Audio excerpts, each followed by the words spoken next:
Praise the lord. నా ప్రాణము దేవుని నమ్ముకొని మౌనంగా ఉన్నది. ఆయన వలనే నాకు రక్షణ కలుగును.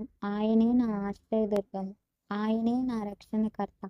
కీర్తన గ్రంథము 62వ అధ్యాయము 1వ వచనం ధ్యానించుకుందాం. ఈ గ్రంథంలో మనం గమనించే విషయం ఏమిటంటే, దావీదు జీవితంలో నిత్యము శత్రువులు ఎదురవుతున్నను దేవునిపై సంపూర్ణ విశ్వాసం ఉంచాలి. మనుషులు కపటంగా ప్రవర్తించిన, పరిస్థితులు గందరగోళం కలిగించిన, ఆయనకు ఒకే ఆధారం ఉంది. అది దేవుడు మాత్రమే. మన జీవితంలో కూడా చాలాసార్లు మన మనుషుల మీద, ధనం మీద, మన బలం మీద ఆధారపడుతుంటాం. కానీ ఇవన్నీ తాత్కాలికమైనవని తెలుసుకోవాలి. అయితే దేవుడు మనకు శాశ్వతమైన ఆశ్రయదుర్గము, ఎత్తైన కోట. ఆయన యందున్న వారు ఎన్నడూ కదిలింపబడరు.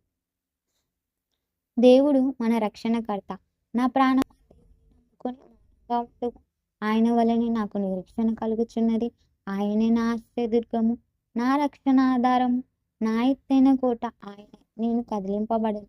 నా రక్షణకు, నా మహిమకు దేవుడే ఆధారం.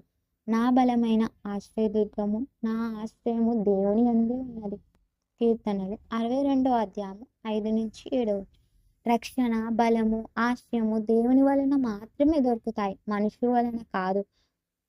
ఉదయం నిద్రలేచిన వెంటనే మన మనసును దేవునిపై నిలపాలి. లేవగానే మోకరించి ఆయనకు అప్పగించుకోవాలి. మనుషులపై నమ్మకం పెట్టుకోనరాదు. అల్పులైన వారు ఒట్టి ఊపిరై ఉన్నారు. ధనులైన వారు మాయాస్వరూపులు. రాసులో వారందరూ తేలిపోవుదురు. ఒట్టి ఊపిరి కన్నా అలకనగా ఉన్నారు. కీర్తనలు 62వ అధ్యాయము 9వ వచనం. గర్విష్ఠులు, అల్పులు అందరూ ఒట్టివారే. ధనము సంపాదించి కూడబెట్టినా కూడా దాని మీద మనసు పెట్టవద్దు.